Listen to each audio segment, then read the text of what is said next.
Welcome to the Polgar Chess University.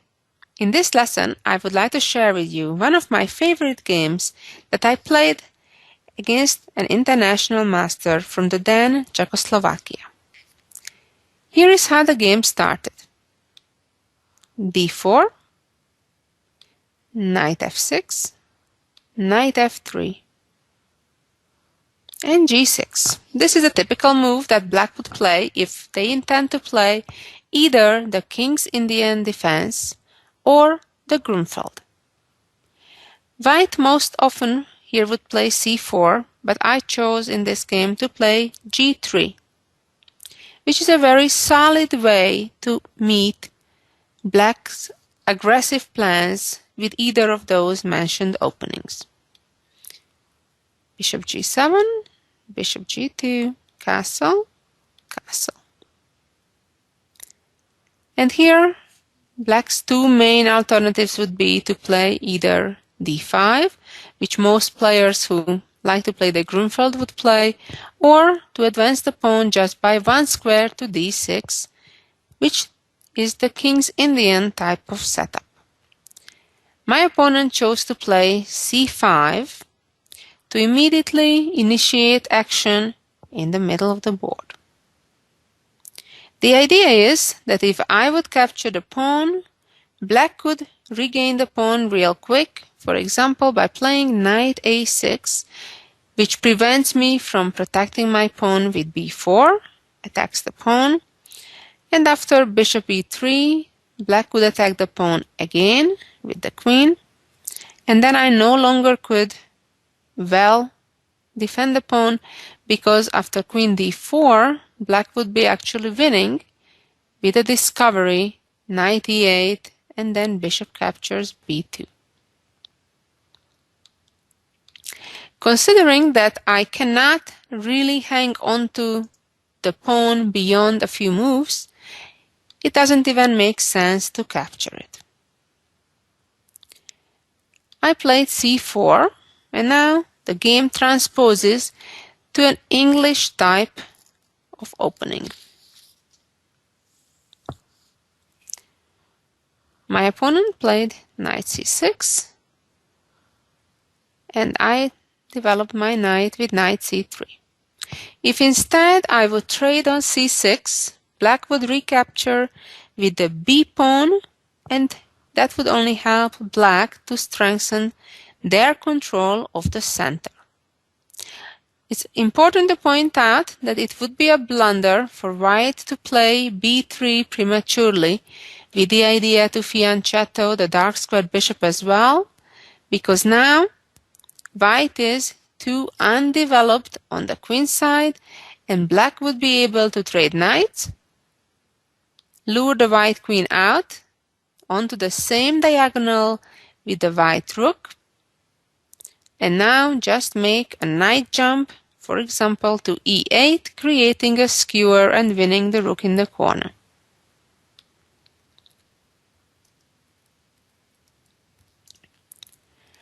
After knight c6, I responded with knight c3 developing.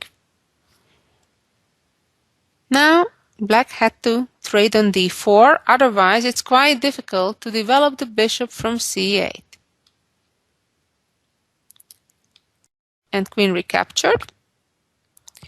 Now the big difference is that the white queen cannot be easily attacked, or at least definitely not by a knight from b8 to c6. Unlike in many openings, the reason it's not a good idea to bring the queen out early because it can be attacked with such a way. But you may wonder, black can definitely attack the queen by moving the knight from f6 and creating a discovery. However, black does not have a real good square to jump with the knight from f6. It cannot jump anywhere in the center because it would be simply captured, and moving the knight back to e8 or h5, which would be the only two options that black could do without loss of material, wouldn't really accomplish anything because it would position the black knight to a very unattractive square. Black continued by playing d6 to open up the diagonal of the bishop on c8. At this moment, b3 is an interesting alternative, although at first it doesn't seem like a good idea because black can play knight e4, temporarily sacrifice the knight, and then capture on c3, attacking the rook. And if rook b1, bishop f5, skewer. Nevertheless, white gets excellent compensation here after capturing black's dark squared bishop.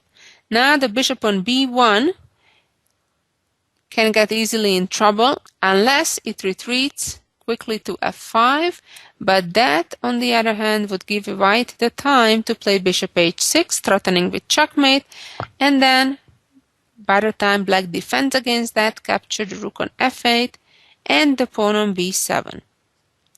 So the bottom line is the b3 move on the 10th move is certainly playable.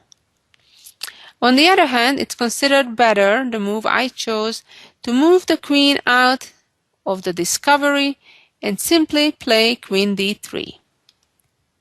In addition to the plan that my opponent chose here, another typical plan would be to play either a6 first or rook b8, or in the other order of moves, with the idea to prepare a b7, b5 advance.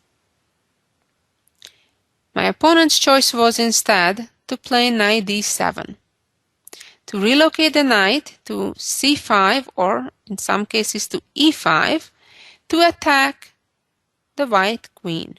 In fact, right now, knight e5 is kind of a threat because then the white queen would have difficulty finding a square from where it would still protect the c4 pawn as well.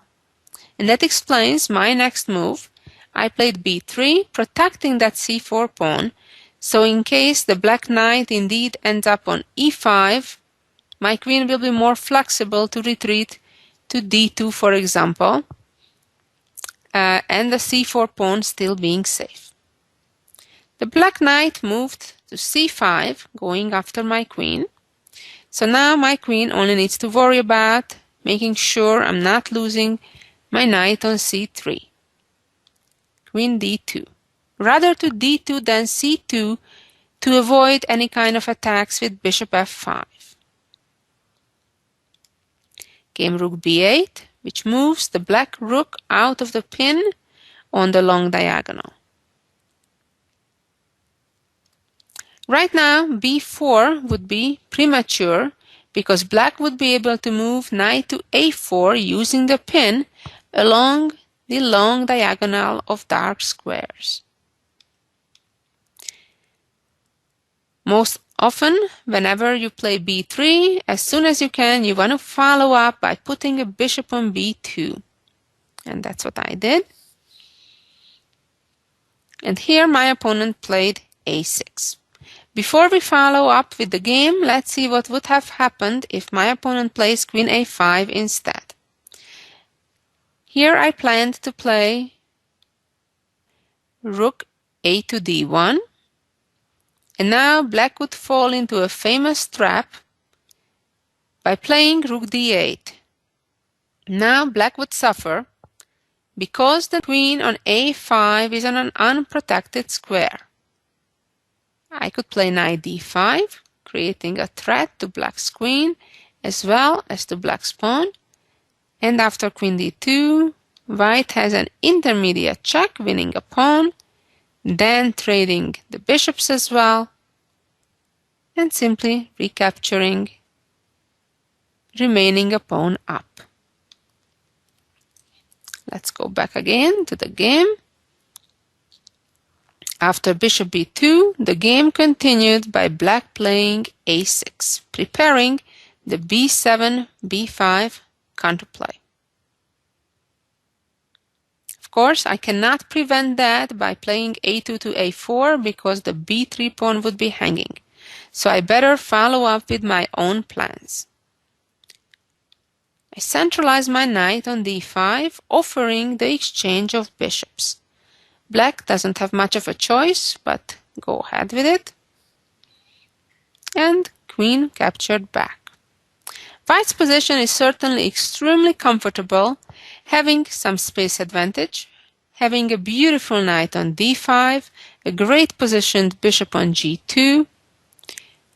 Black, in addition, has a weakness around his king, the g7 and h6 squares, and white is even a bit more developed.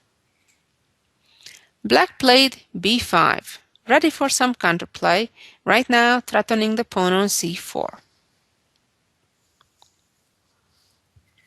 Again, to play b4 would be a mistake because it would allow black to ignore or at least not directly react to the threat to the knight, but capture the pawn on c4, creating a pin on the pawn on b4.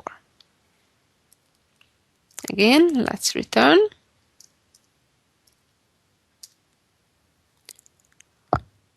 After b5, I traded the pawns on b5, and black recaptured. And again, I simply improved the position of my pieces by playing rook d1. Here it's certainly not a good idea for black trying to chase my knight away, because that would just chase it into the right place to f6. And then, of course, after king h8, for example, all kind of discoveries in the air would enable me to win a pawn right away by rook d6, and if queen takes, then knight e8. Let's go back again to the game where my opponent played bishop to b7. And now this is a critical moment of the game because I need to come up with a plan. I have three potential ideas. One would be to create a passed pawn on the a file, either right now or very soon, trying to play a2, a4. Another plan would be to try to play against black's isolated pawn b5. And the third choice would be to try to create an attack on the king's side by advancing the h2 pawn. I felt that in this particular position, the best choice is the last one, that is to play h4. And maybe later I can try to also accomplish either the first or the second plan I mentioned.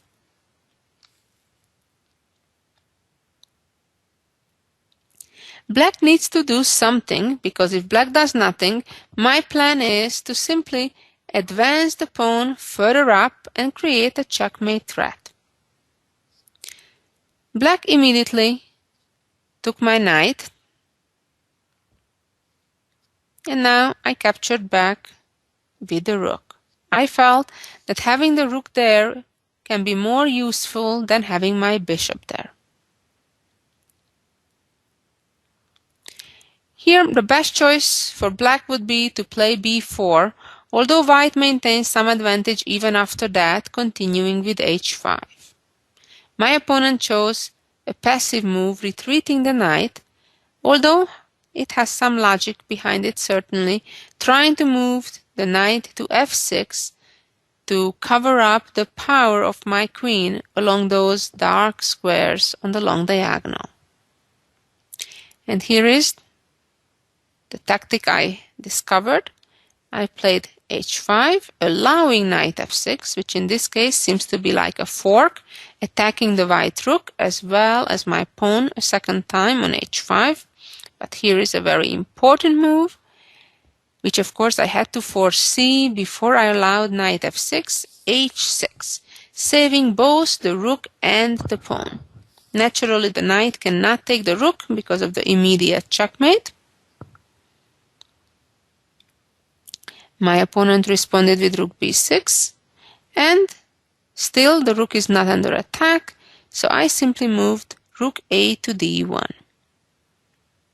It also sets up a trap that if black would play e6, I would have a cute combination at my disposal. And then if black accepts the sacrifice, after queen f6, the checkmate would be unavoidable.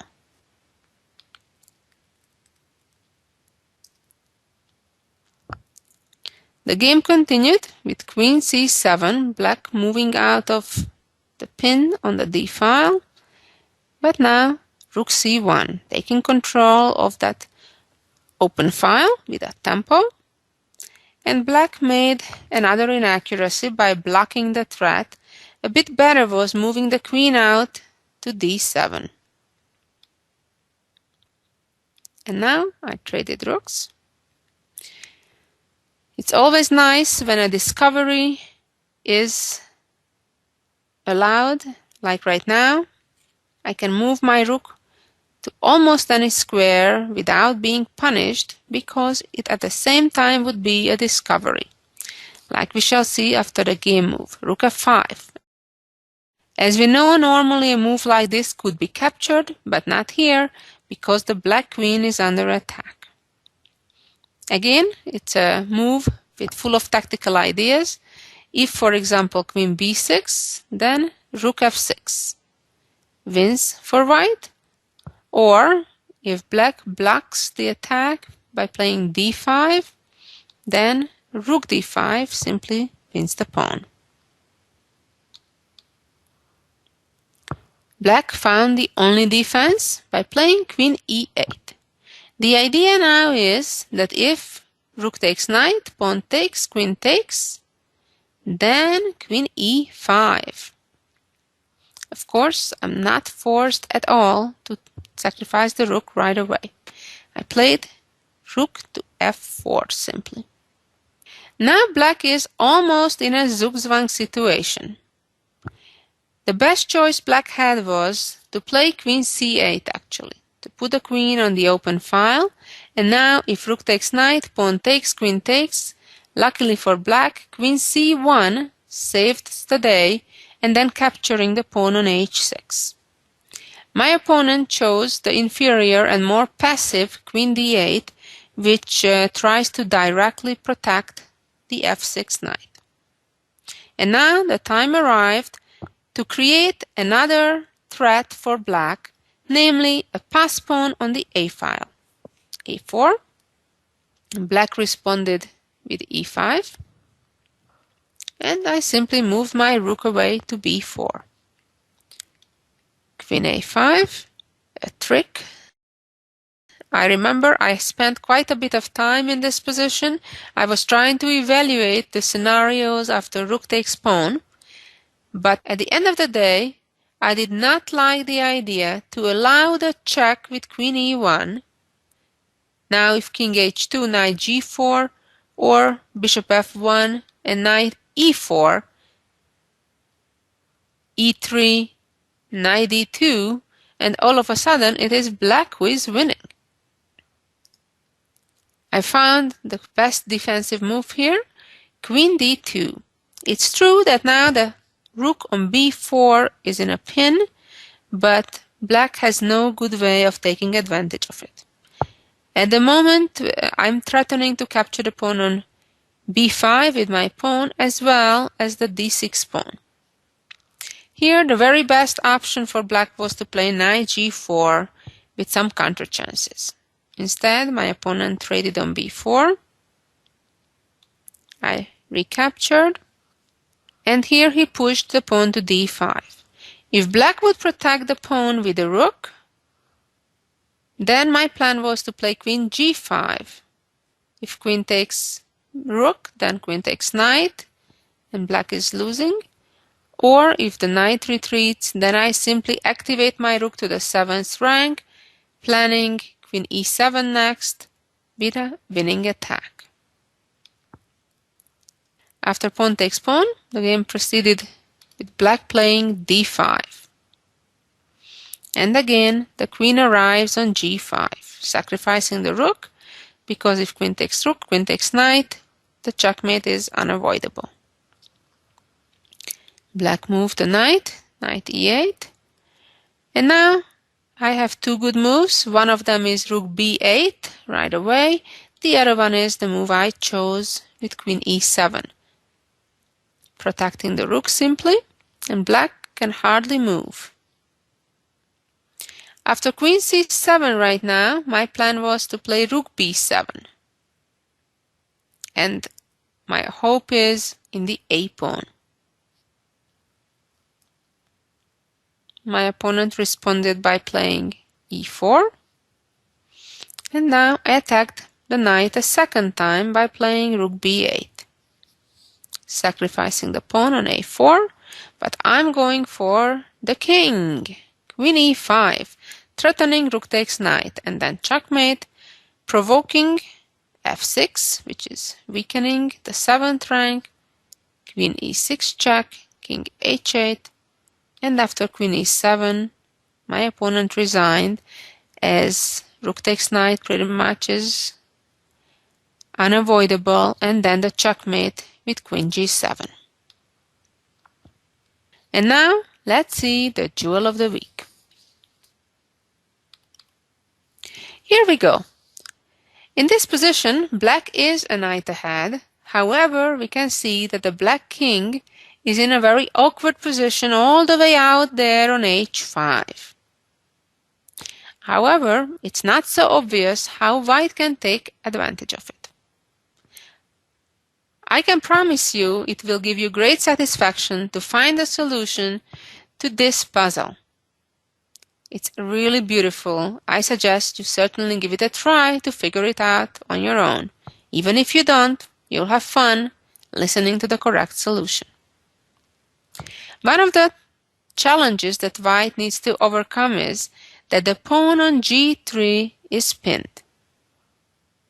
One of the natural moves that seems to target the black king, playing queen e7, doesn't quite achieve its goal, that is to checkmate on h4, because black can use the pin immediately by knight takes f4 check, keeping white busy, and then giving the knight up on g2, and if king takes knight, queen takes c2, and all of a sudden the white king will be also opened up. On the other hand, the correct solution is to remove the guard by rook takes knight, pawn takes back, and now an amazing sequence of moves to unpin the white g3 pawn. Queen g7, look at that amazing move. If now the black queen moves away, white can simply just take the rook in the corner. But what happens after queen takes? Well, the pawns become the heroes. g4 and g5 and the second g4. Checkmate! One of the most beautiful endgame puzzles I've seen in a long time. By the way, composed by Votava in 1935. Truly amazing. Hope you had fun, you enjoyed, and gained some ideas from my experience, my game with the double fianchetto. Thank you for listening, and so long until next week.